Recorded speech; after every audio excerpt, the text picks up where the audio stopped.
va parler du vin français et de la mondialisation, ou plutôt le vin français face à la mondialisation. À travers une dizaine de thèmes et d'exemples, nous allons voir que cette mondialisation est à la fois une chance inespérée pour le vin français, du point de vue économique en tout cas, mais aussi une menace du point de vue des valeurs que porte le vin français.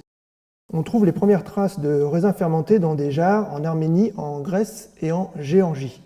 6000 ans plus tard, on fait du vin à peu près partout sur la planète, lorsque le climat le rend possible et aussi lorsque c'est permis par la loi. Déjà sous l'Antiquité, les Phéniciens, les Grecs et les Romains plantaient des vignes là où ils le pouvaient. C'est notamment les Grecs qui ont apporté le vin en France. Ces trois peuples faisaient le commerce du vin à travers la mer Méditerranée, donc la Mare Nostrum, qui pour eux faisait figure de monde. Donc déjà à l'époque, on pouvait dire que le vin était un produit mondialisé. C'est grâce à la mondialisation que le vin français est devenu le vin français qu'on connaît aujourd'hui. Et c'est grâce aussi à l'apport de nombreux étrangers qui sont venus en France et qui nous ont fait changer nos pratiques. Alors, est-ce que tout le monde connaît le cognac? J'imagine que oui. Mais est-ce que tout le monde sait que le cognac, c'est en fait du vin qu'on a distillé, donc c'est fait à partir de raisins.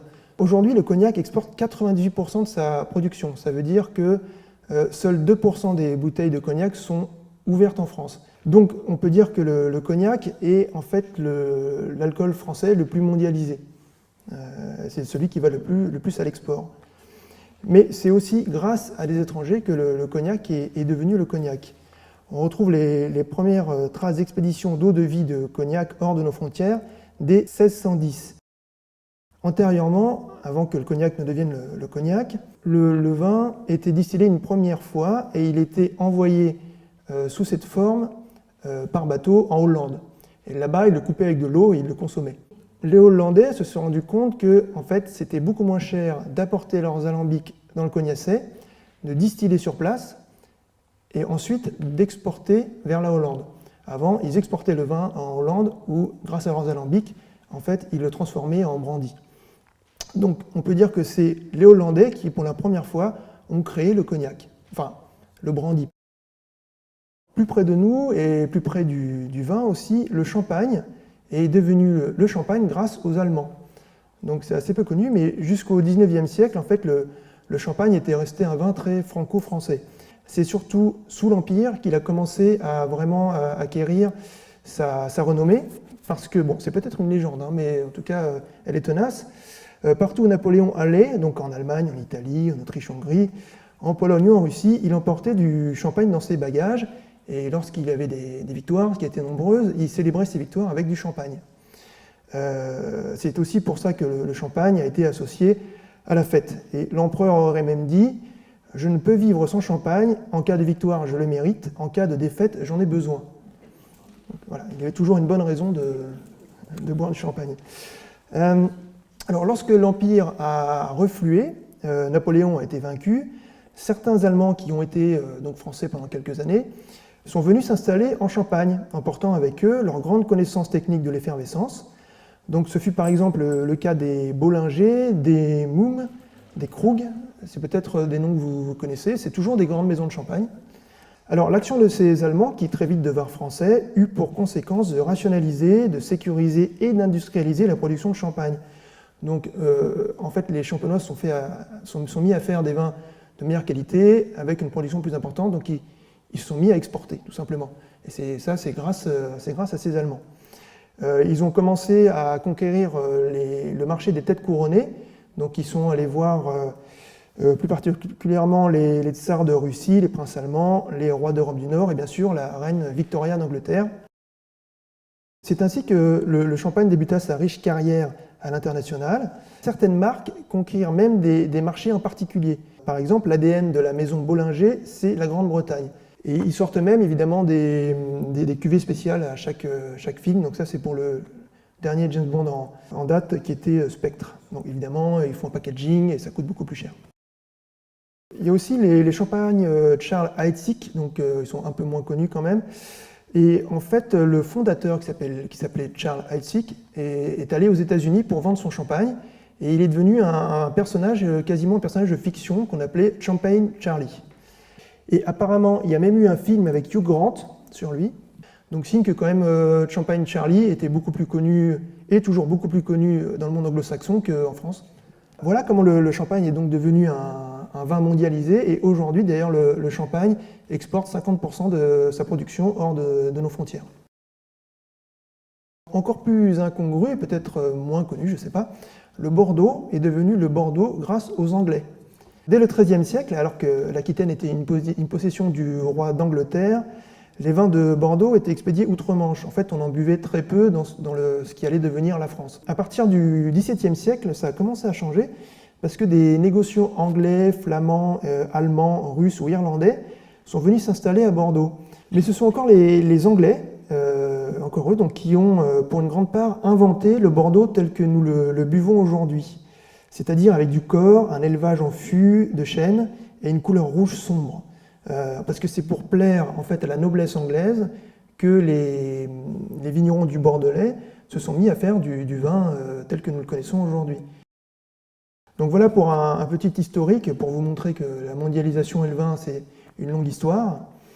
Et voilà, si vous me demandez si la mondialisation est plutôt une chance pour le vin français, alors tout de suite je vais vous dire oui. Le vin français a généré 7,9 milliards d'euros de chiffre d'affaires à l'export en 2016. Donc c'est quasiment tout le temps en hausse. Bon, ça dépend des récoltes aussi. Ces 7,9 milliards d'euros sont l'équivalent de 156 Rafales, pour vous donner une idée. Et disons qu'à l'export, dans l'économie française, il y a les armes et ensuite le vin. Donc c'est quand même quelque chose d'assez colossal. Donc si on se base uniquement sur des données purement économiques, la mondialisation est une très bonne chose pour le vin français. Mais la mondialisation génère aussi des défis, des problèmes, des peurs. Et l'une de ces angoisses qui revient très régulièrement, c'est est-ce que les étrangers ne vont pas racheter le vignoble français? C'est à la fois une réalité et un fantasme. Par exemple, il y a 5 ans, on avait très peur que les Chinois ne rachètent le vignoble bordelais. Aujourd'hui, s'ils sont bien présents, les Chinois ne contrôlent que 150 propriétés sur plusieurs milliers. Et ils ne contrôlent surtout aucun grand cru. Voilà. Parce que ces derniers, les grands crus, sont beaucoup plus souvent la propriété de riches hommes d'affaires, comme Bernard Arnault avec Cheval Blanc et Yquem, ou François Pinault avec le Château Latour, qui sont des premiers crus classés. Les grandes propriétés bordelaises sont souvent rachetées aussi par des banques et des assureurs.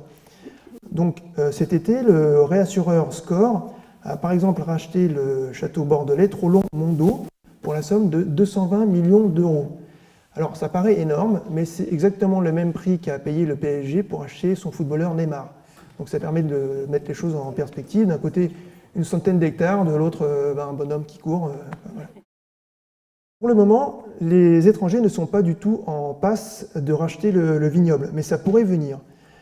Car dans bien des appellations, on va parler ici de la Champagne, de la Bourgogne et le Bordelais, surtout, mais c'est aussi en train de toucher la Loire, le prix du foncier explose, ce qui peut poser des problèmes en cas de succession, car les héritiers d'une propriété doivent payer des droits de succession énormes pour pouvoir prendre la suite de leurs parents.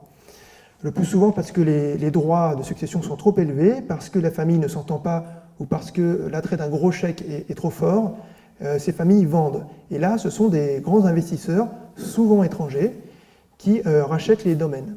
De là à dire que la mondialisation pourrait faire perdre aux Français le contrôle de leur vignoble, il y a un pas que je ne franchirai pas, mais on ne peut pas tout à fait écarter la menace, surtout qu'on a vu par le passé des alcools traditionnels passer complètement sous le contrôle d'étrangers.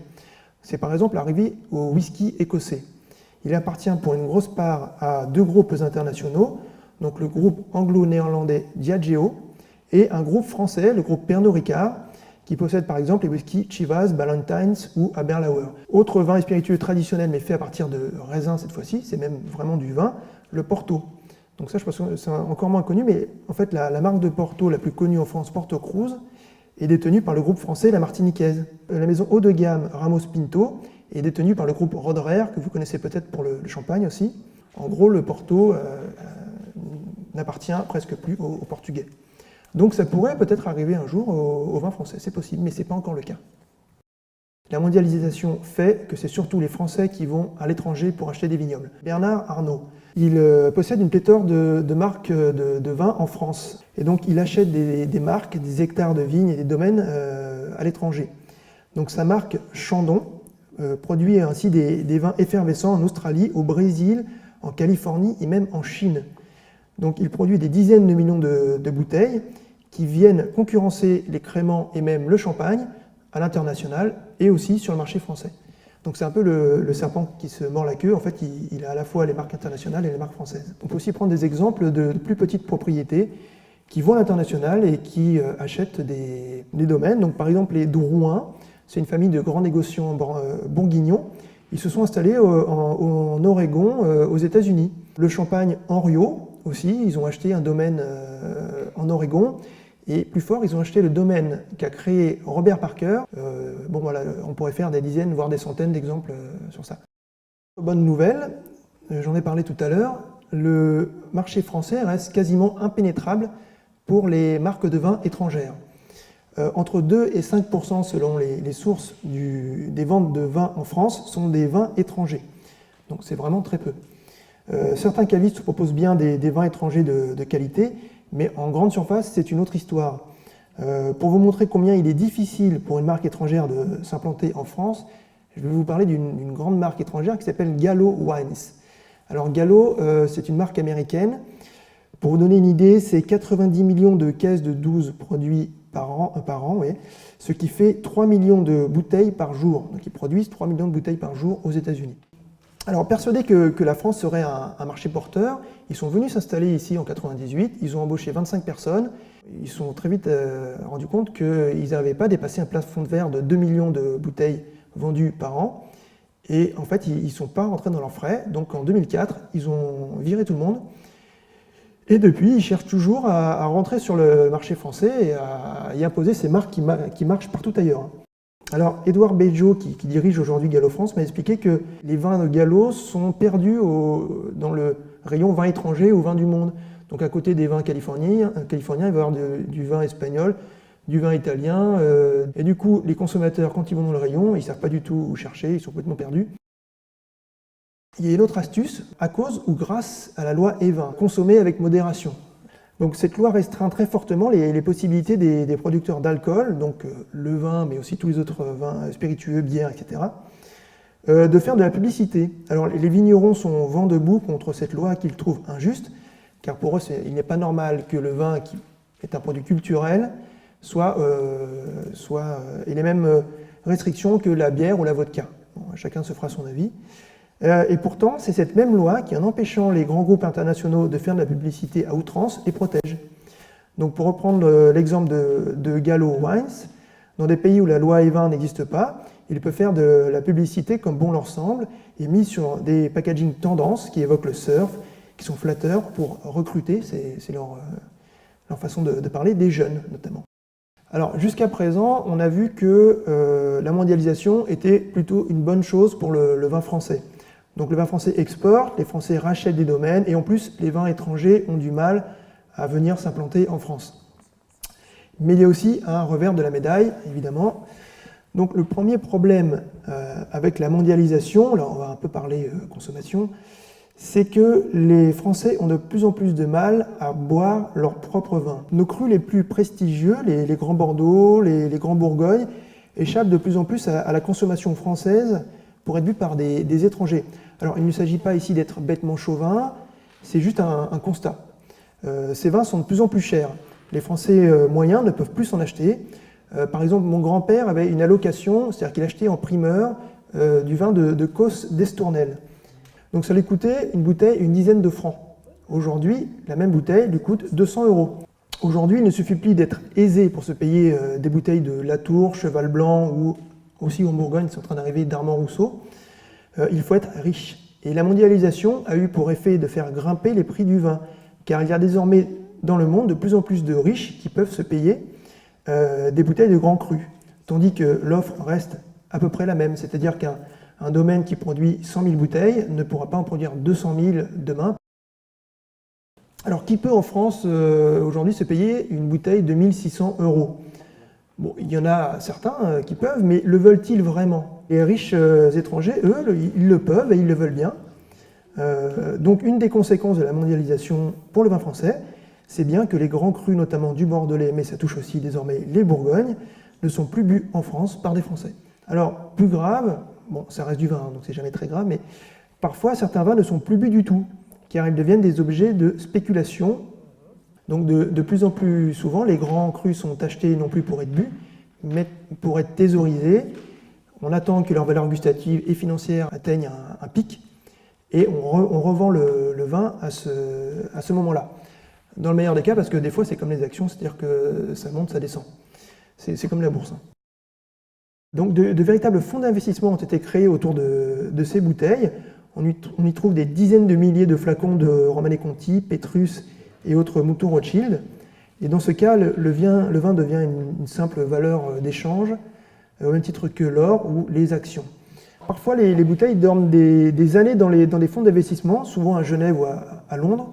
Les moutons Rothschild 1941, qui sont de véritables trésors, restent la plupart du temps dans des fonds d'investissement et ils ne bougent pas.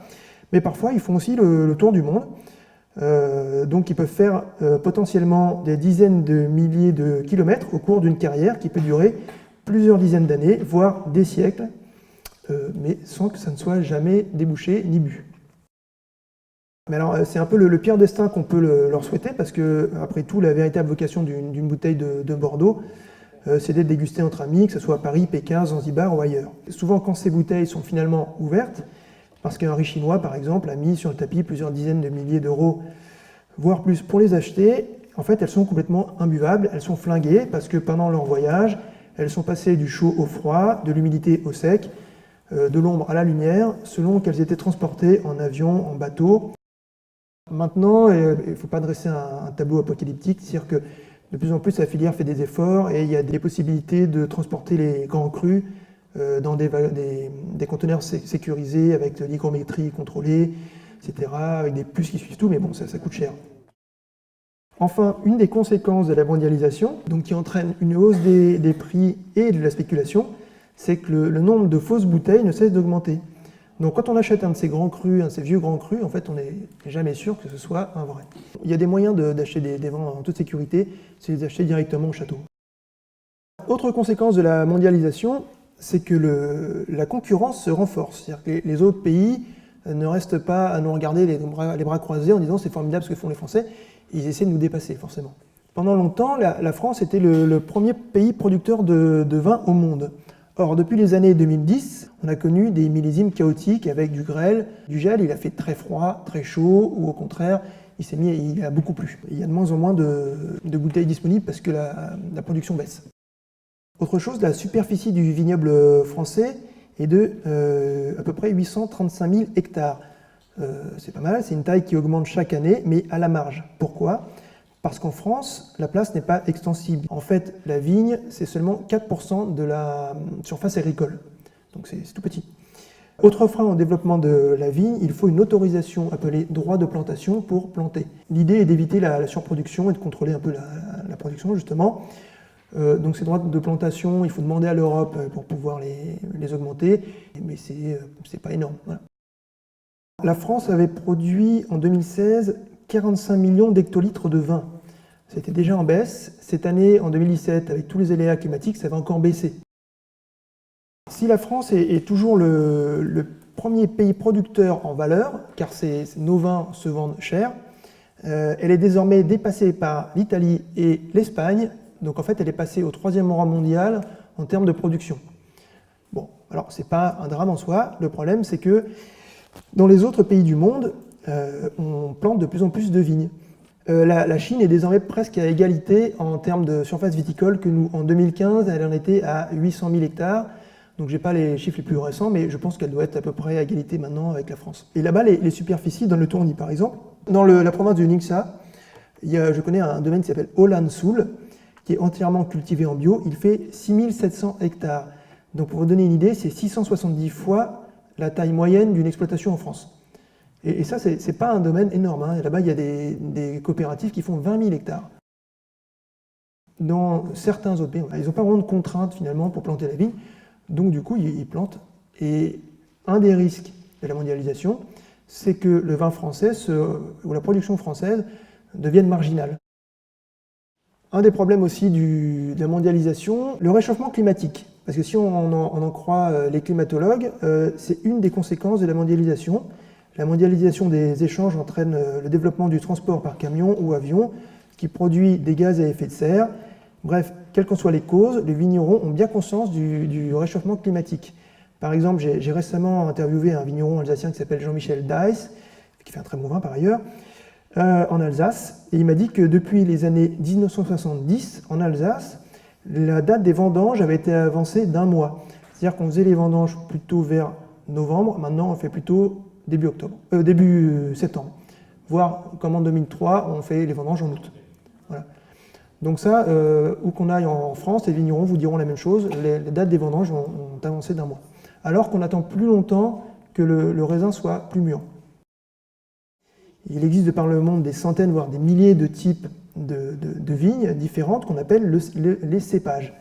Alors vous en connaissez sans doute quelques-uns, Merlot, Syrah, Pinot, Chardonnay, Sauvignon, mais c'est à peu près tout normalement. Quand les Européens sont déplacés, ont conquis des territoires, ils apportaient avec eux de la vigne, notamment pour le vin de messe en fait. Si bien qu'aujourd'hui il y a une dizaine de cépages qu'on retrouve absolument partout dans le monde.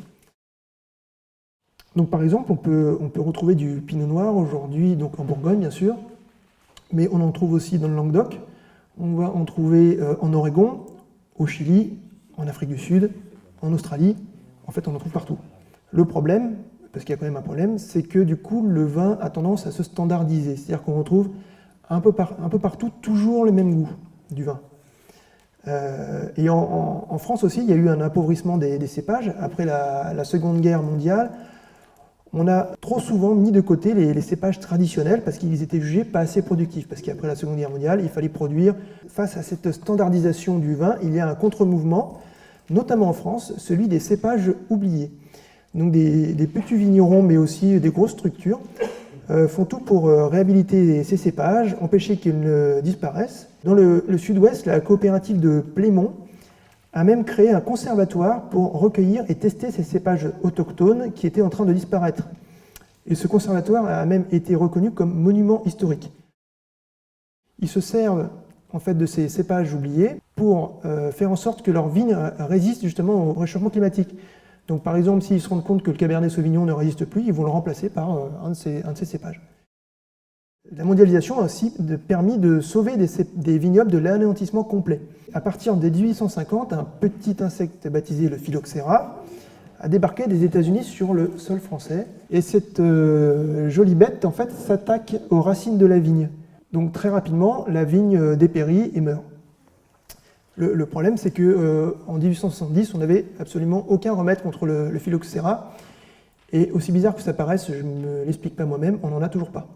Nos ancêtres ont quand même trouvé une astuce. Ils se sont rendus compte qu'aux États-Unis, le phylloxéra était bien présent, mais qu'il ne causait pas de dégâts sur le vignoble. Pourquoi ? Parce que les racines des cèpes américains, qui à l'origine venaient d'Europe, étaient assez résistantes pour empêcher l'insecte de les blesser.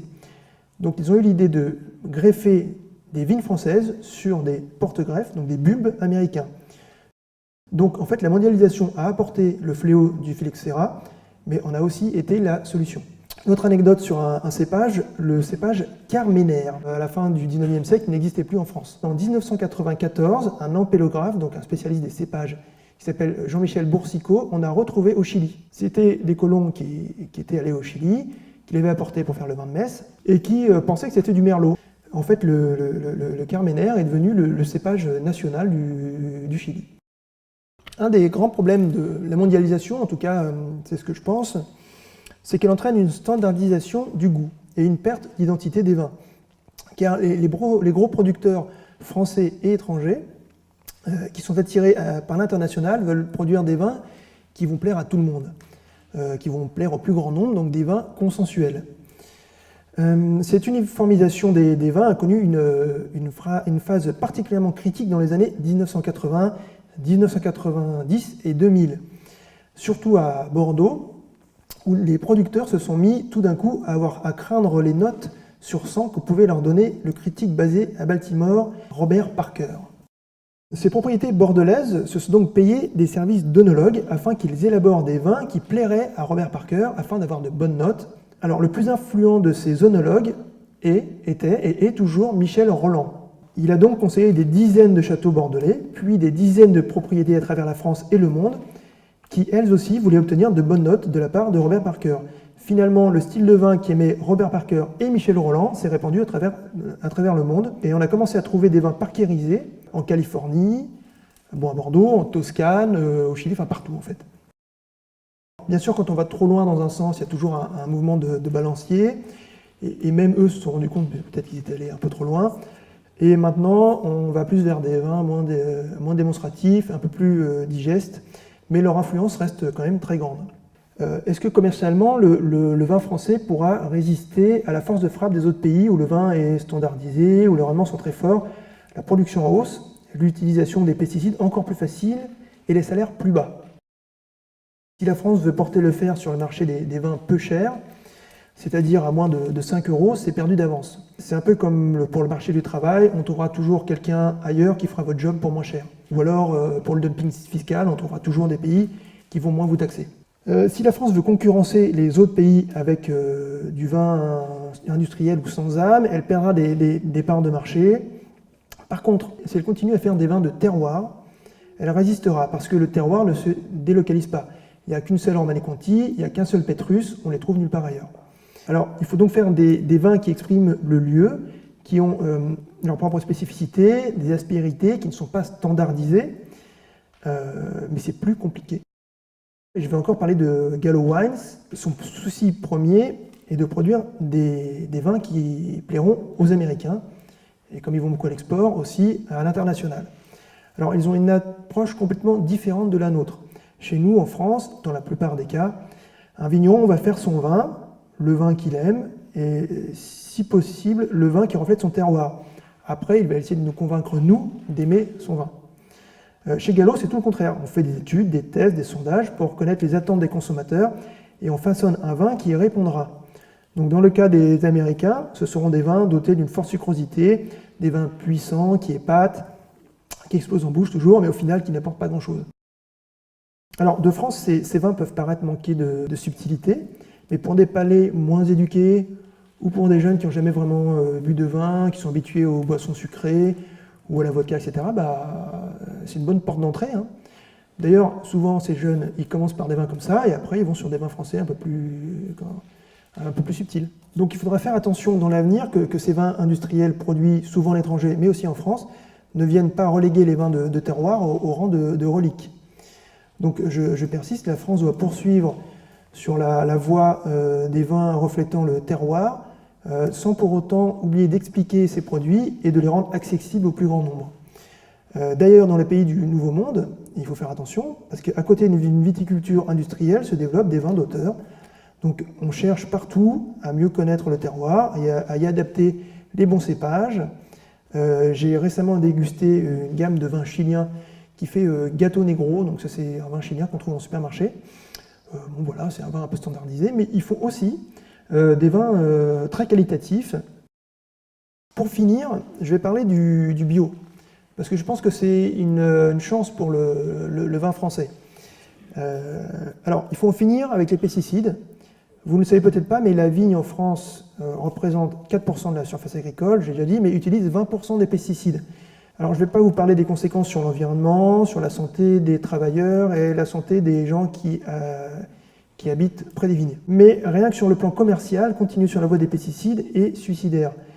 Comment expliquer à un consommateur que le vin qu'on lui vend, comme un produit naturel, et traditionnel, a été rendu possible grâce à du glyphosate ou du Roundup? Comment expliquer à un consommateur qui va payer 10 ou 15 € sa bouteille qu'on trouve des traces de pesticides dedans? On trouve des pesticides absolument dans tous les vins, même les vins bio, parce que souvent les parcelles en bio sont à côté de parcelles qui sont cultivées en conventionnel. A priori, c'est pas dangereux pour la santé. C'est-à-dire on trouve très peu de traces, mais on en trouve quand même. Par contre, les choses bougent. C'est-à-dire qu'aujourd'hui, entre 10 et 15% selon les sources, mais c'est plutôt autour de 15% du vignoble qui est passé en bio. Mais il reste du boulot, notamment en Champagne, en Bourgogne et en Bordeaux, qui sont nos régions les plus connues. Dans les grands crus du Bordelais, notamment, on a bien compris que le passage en bio était inéluctable et qu'à peu près tous les grands crus, maintenant, sont en train de faire des essais pour passer leur vignoble en bio. Et c'est vrai aussi qu'il va devenir difficile de proposer une bouteille de vin à 2000 € à un riche américain en lui expliquant qu'il a été fait avec des pesticides. Alors attention, le bio n'est pas non plus une recette miracle, hein. Ça fait baisser la production, ça peut, les premières années, rendre les vignes plus vulnérables aux maladies, mais au final, ça donne un produit plus qualitatif. Les grands vins sont meilleurs quand ils sont bio.